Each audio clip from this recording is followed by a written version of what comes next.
नमस्कार, IAS academy में आपका स्वागत है।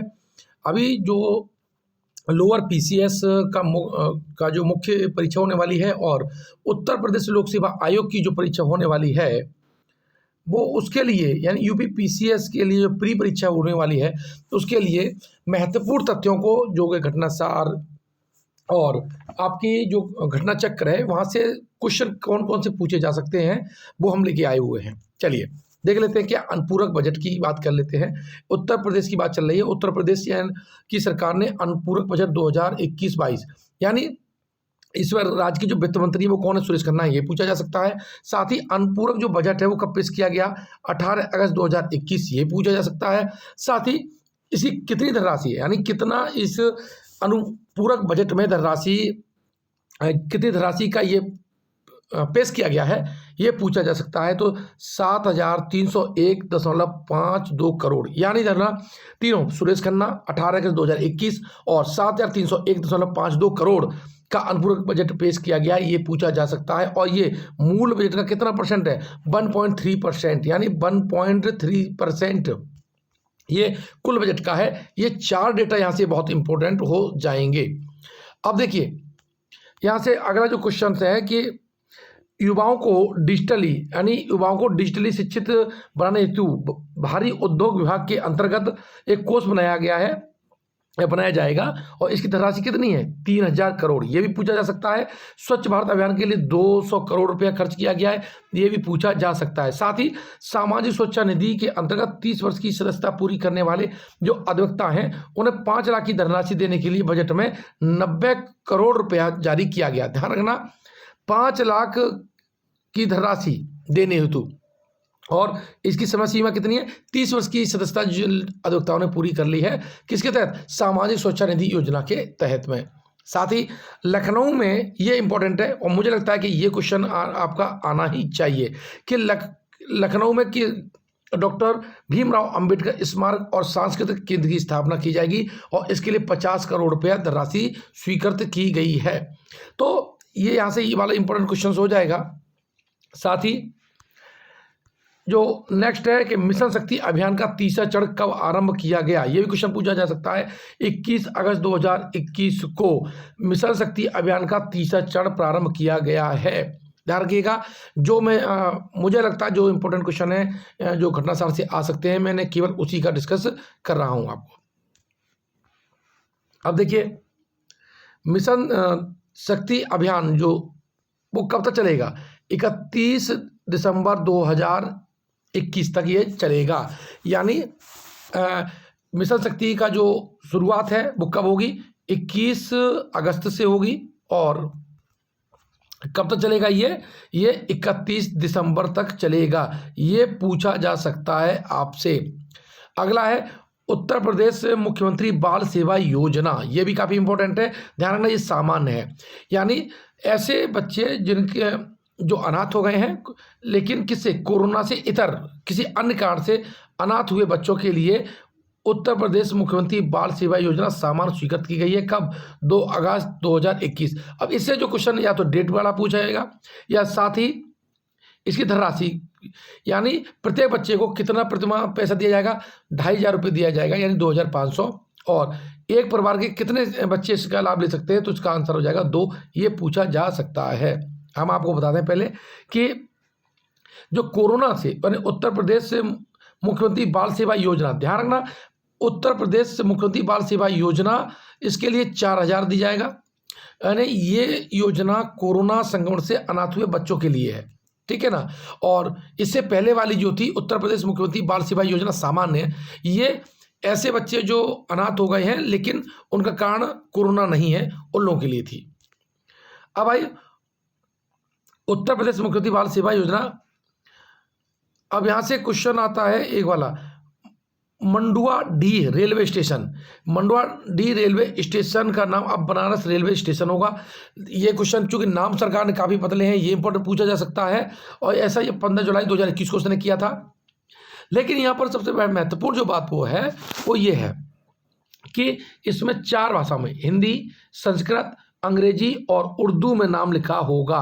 और नई पहचान वाले इस स्टेशन का कोड क्या होगा? BSBS। यानी ये आपका यहाँ से जो क्वेश्चन बनेगा 15 जुलाई 2021 है, BSBS बनेगा। और यहाँ पर 4 भाषाओं में, हिंदी, संस्कृत, अंग्रेजी और उर्दू में लिखा बनारस का नाम होगा। अब अगला पॉइंट है कि काकोरी कांड का नाम परिवर्तन कर दिया सरकार ने, यानी 9 अगस्त 2021 को काकोरी कांड का नाम बदल कर क्या कर दिया? काकोरी ट्रेन एक्शन कर दिया गया है। क्यों? कि 2022 में इस घटना के यानी काकोरी कांड के क्या हो रहे हैं? 100 वर्ष पूरे हो रहे हैं, इसलिए ये साल इंपॉर्टेंट हो जाएगा ये वाला। अब आई उत्तर प्रदेश जनसंख्या नीति 2021-20। ये सारे स्टूडेंट UPPCS का जो देने जाने वाले हैं या लोअर का देने जाने वाले हैं, उसको इससे तो बिल्कुल याद करके ही जाना चाहिए। ये 11 जुलाई 2021 को ये घोषित की गई थी। अब इसमें लक्ष्य क्या रखा है? इसमें 2026 तक, ध्यान रखना, 2026 तक सकल प्रजनन दर 2.7 से घटाकर 2.1% करने का लक्ष्य रखा गया है और 2030 तक 1.9% करने का लक्ष्य रखा गया है। ये डेटा बहुत महत्वपूर्ण है। यानी सकल जो प्रजनन दर है वो 2026 तक कितना कर दी जाएगी? 2.7 से घटाकर 2.1 और 2030 तक ये 1.9। अब गर्भ निरोधक प्रसार दर को 31.7 से हम बढ़ाएंगे। 2026 तक कितना? 45 का लक्ष्य रखा गया है और 2030 तक ये 52% करने का लक्ष्य रखा गया है। अब आता है पुरुष निरोधक उपाय के तरीकों को 10.8 से बढ़ाकर के 2026 तक 15 तक लाना है और 2030 तक 16.4 लाना है। लेकिन ज़्यादा जो पूछा जा सकता है वो आपके ये 2 पॉइंट्स हैं।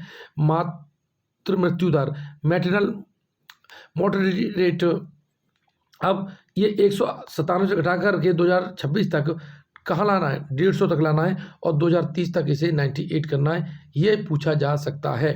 वही शिशु मृत्यु दर है, यानी शिशु मृत्यु दर हमेशा ध्यान रखिए 1000 बच्चों पर निकाली जाती है और 43 से घटाकर 2026 में इसे 32 करना है और 2030 तक इसे 22 पर लाना है। ये दोनों मुझे लगता है कि इसमें से पूछे जा सकते हैं। 5 वर्ष से कम आयु की शिशु मृत्यु दर 47 से घटा करके 2026 तक 35 तक लाना है और 2030 तक ये 25 तक करना है। ये तीनों पॉइंट आप अच्छी तरह से याद कर लीजिएगा। जीवन प्रत्याशा की बात करें हम तो 64.3 से बढ़ा करके 2026 तक 66 और 2030 से को 69 करना है। भाई बाल लिंगानुपात, ये भी क्वेश्चन आपका पूछा जा सकता है कि 899 से बढ़ा करके 2026 तक 905 और 2030 तक 919 करना है।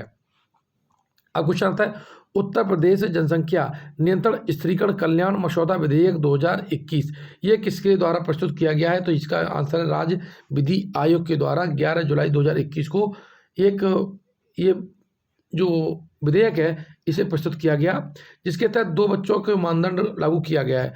अर्थात 2 बच्चे जिसके हो जाएंगे उसे स्थानीय चुनाव लड़ने, सरकारी नौकरियों में आवेदन करने या पदोन्नति में ये जैसी सब्सिडी जैसी चीज़ें क्या है वो उसको प्राप्त नहीं होंगी। अब देखिए उत्तर प्रदेश का पहला आयुष विश्वविद्यालय, यानी उत्तर प्रदेश का पहला आयुष विश्वविद्यालय कहाँ पर है? पिपरी तरकुलहा गांव उत्तर प्रदेश में, और ये किस में पड़ेगा? गोरखपुर में स्थापित किया जाएगा। और महायोगी गुरु गोरखनाथ उत्तर प्रदेश आयुष विश्वविद्यालय इसका नाम होगा। इसके लिए 299 करोड़ रुपए की लागत से घोषित किया गया है और ये 52 एकड़ में यह बनेगा।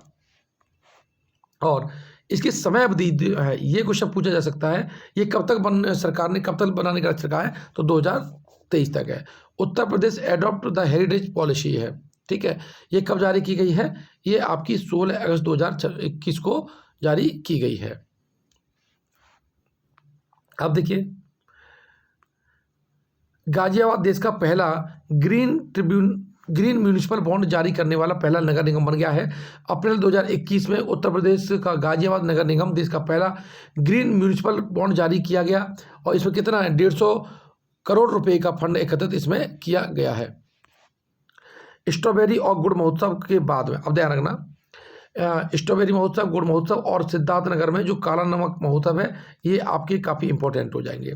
झांसी में आपका स्ट्रॉबेरी महोत्सव मनाया गया था, लखनऊ में गुड़ महोत्सव मनाया गया था और उत्तर प्रदेश के सिद्धार्थनगर में यानी 13 से 15 मार्च 2021 तक काला नमक चावल महोत्सव मनाया गया था।